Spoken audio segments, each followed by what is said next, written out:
You ever meet someone and think, wait, how are they that age? Not in a suspicious way, more like awe. There's this glow, this lightness, this aliveness. And it doesn't come from a cream, a serum, or a filter.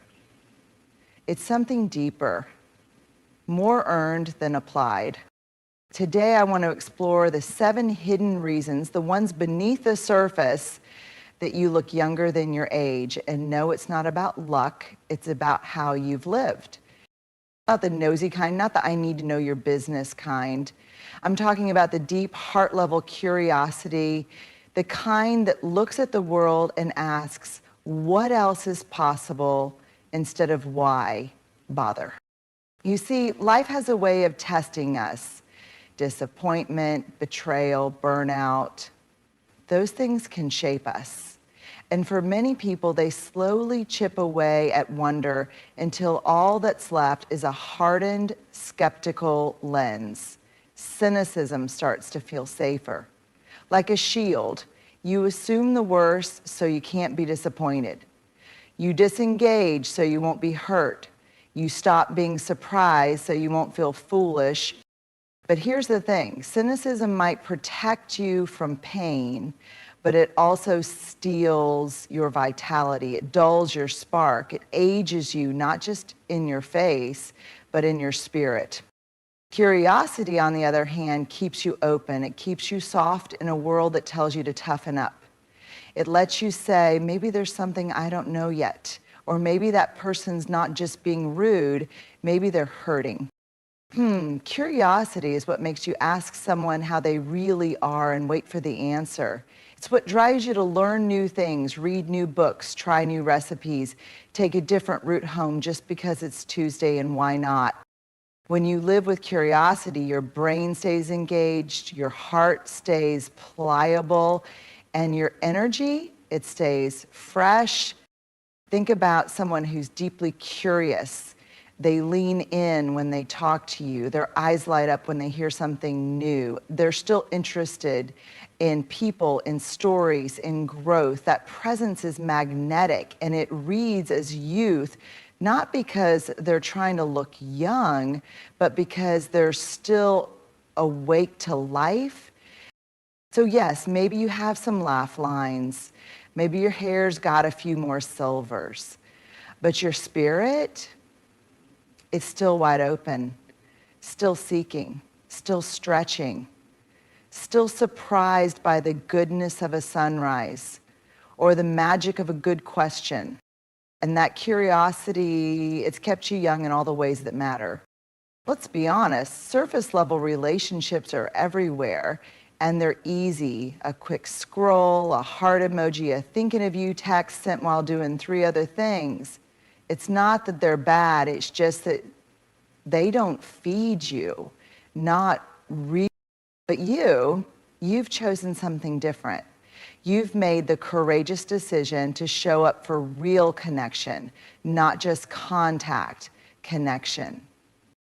You understand that the quality of your relationships isn't measured by the number of names in your phone, but by the few people who would drop everything if you said, I need you.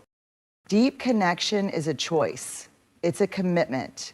It says, I'm not just here for the highlight reel. I want the real stuff, the messy, the meaningful, the vulnerable. And here's what makes this so powerful. Connection literally changes you. Emotionally, neurologically, even physically. People who maintain strong, trusting relationships age more slowly. Their stress levels are lower, their immune system stronger, their smiles more genuine. That's not just feel-good science, it's real. Your body knows when you're safe, when you're seen, when you're loved, and it shows. But connection is more than just having people around you. It's about the way you relate. You ask real questions and you wait for real answers. You don't shy away from hard conversations. You lean into them with tenderness. You remember birthdays and funerals and the name of your friend's dog. You laugh big, cry deeply, and you don't need people to be perfect. You just need them to be real. That kind of connection is rare, and that kind of presence, it glows. You've also likely done the hard internal work to be able to connect in the first place. You've taken your walls down brick by brick. You've let yourself be loved even when it felt risky. And you've learned that intimacy isn't weakness, it's strength. There's something almost luminous about a person who's deeply connected to others. Their energy is grounded. Their spirit is calm. They don't walk into a room trying to prove themselves. They walk in looking for others. That kind of love radiates, and that kind of radiance, you can't fake it. You can't bottle it. You become it. So yes, the world might tell you that youth is about skin and size and serums, but you know better. Youth is about aliveness, and nothing keeps you more alive than loving and being loved in return. You've made that your priority, and it shows. Not in a vague, positive vibes only kind of way. I mean in the raw, unedited, behind closed doors kind of way. You've embraced something powerful, self-compassion. And no, that's not the same as self-indulgence or pretending everything's fine. It's deeper, it's bolder.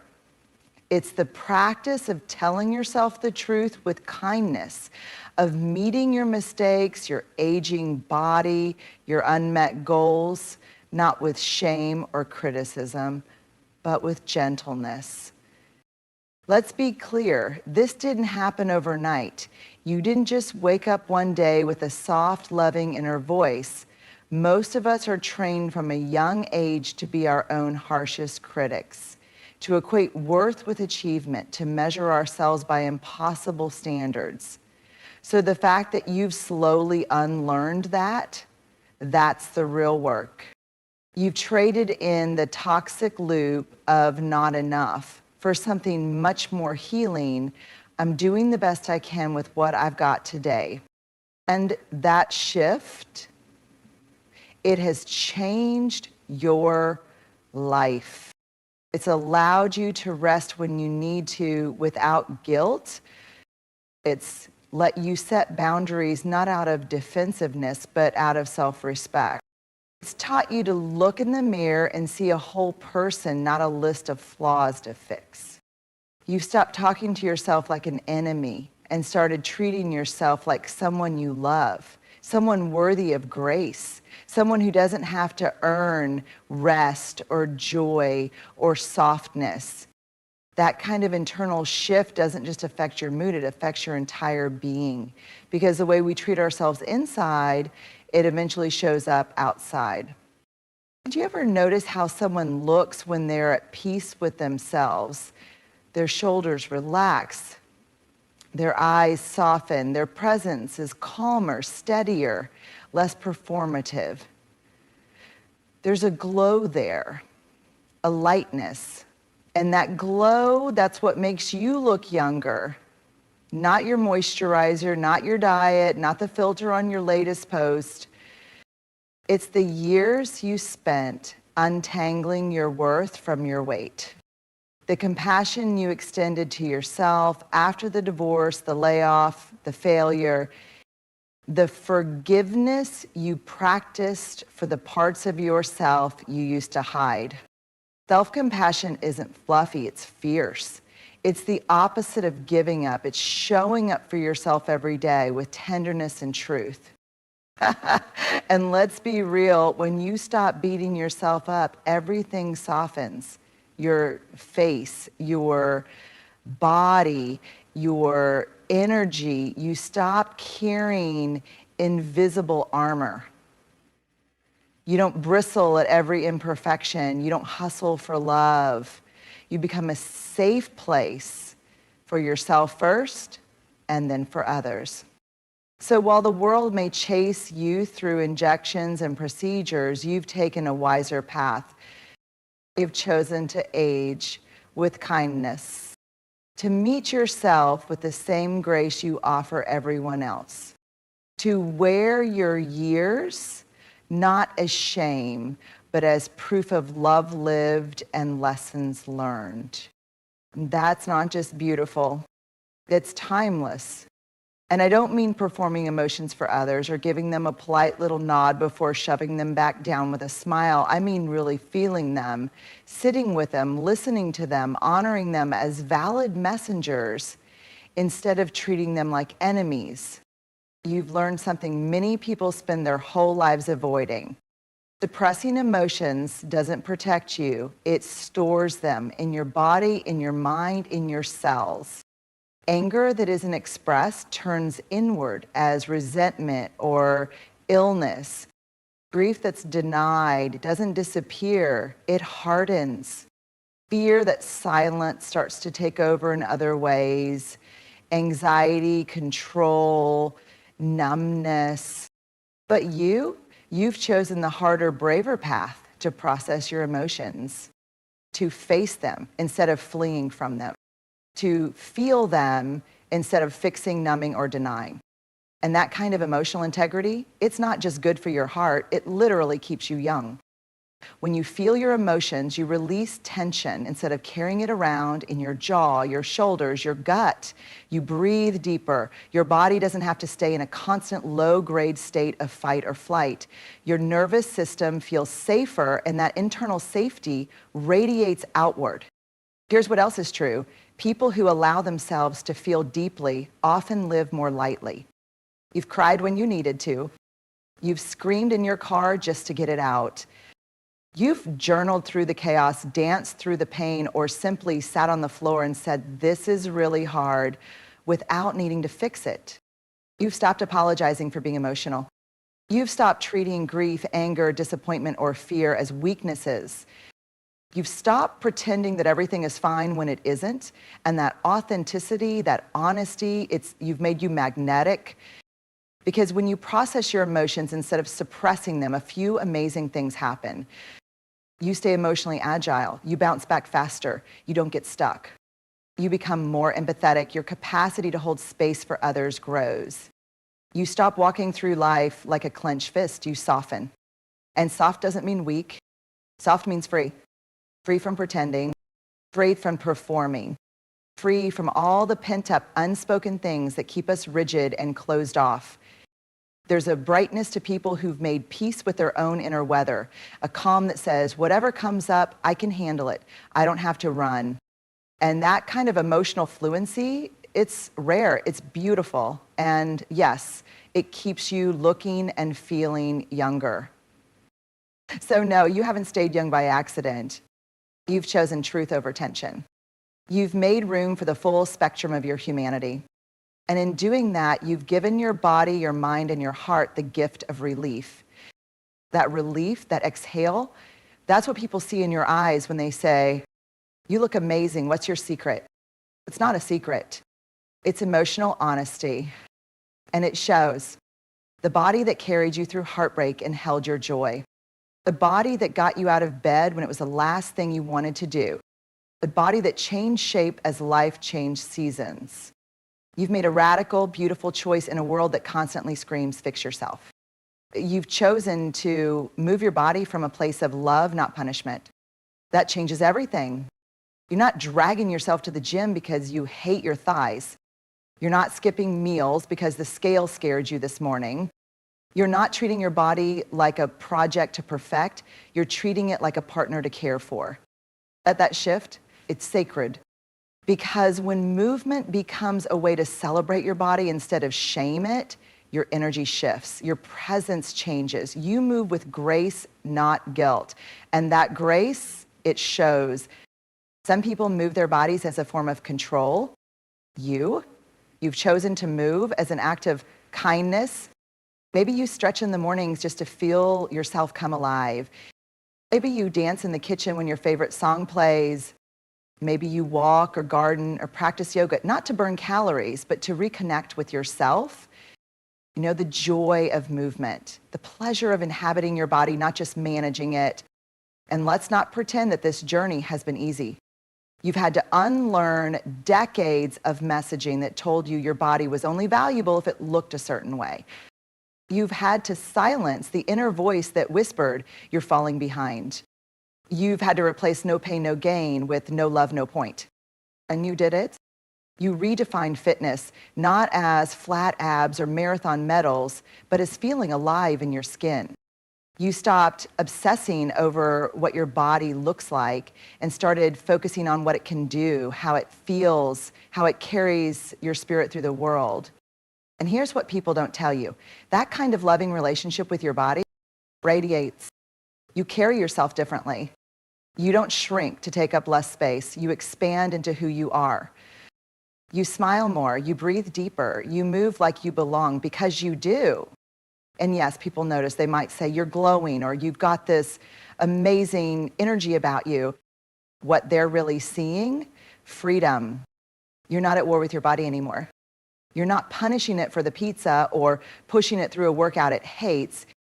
You're in partnership with it. You listen to it. You care for it. You move with it, not against it. And that choice to move from love instead of fear, that's what's keeping you young. Because your body doesn't need to be perfect to be precious. It just needs to be loved. And you've done that. You've chosen to honor the miracle of movement. You've chosen to move with joy. And that joy, it lingers in your posture, in your rhythm, in your glow. That's not vanity. That's vitality. And it's one of the quiet, powerful reasons people look at you and wonder, how does she do it? She moves with love. And love, my friend, is ageless. That might not sound radical on the surface, but in a culture that glorifies exhaustion, that measures your worth by your productivity, that praises the hustle but punishes the pause, choosing to rest is an act of rebellion. Choosing to play, that's liberation. You've decided that burnout isn't a badge of honor, that collapse isn't a sustainable lifestyle, that your body and your spirit deserve more than just survival. And here's the beautiful part. You didn't just make space for naps or the occasional weekend off. You went deeper. You stopped believing the lie that rest is laziness. You stopped feeling guilty for slowing down. You started to believe what's always been true. Rest is a form of wisdom, and play is a form of healing. Rest isn't about weakness, it's about recalibration. You rest because you know your energy is sacred, and when you burn it without boundaries, everything suffers. Your health, your mood, your creativity, your joy. So now you rest before you're completely depleted. You listen when your body says enough. You don't wait for a crash to justify a break. And as for play, you've reclaimed it. You've remembered that joy doesn't need a purpose. That laughing until your stomach hurts is medicine. That silliness is holy. That play isn't just for kids, it's for anyone who wants to stay alive. And you color outside the lines. You say yes to spontaneous adventures. You let yourself get excited about things that aren't useful or productive. You dance even when no one's watching, maybe especially when no one's watching. You've taken off the armor of being serious enough to be respected. You've realized that joy and credibility are not mutually exclusive. You can be wise and lighthearted, grounded and playful. In fact, the combination, it's magnetic. That's what makes people stop and wonder how you're aging in reverse. They think it's your skincare, but really, it's your soul. It's the twinkle in your eye that says, I still know how to have fun. It's the peace in your posture that says, I don't need to earn rest anymore. I'm allowed to be still. When you honor rest, your face softens. When you honor play, your spirit shines. There's a softness, a spark of vitality that can't be faked. It comes from honoring the rhythms of life instead of resisting them.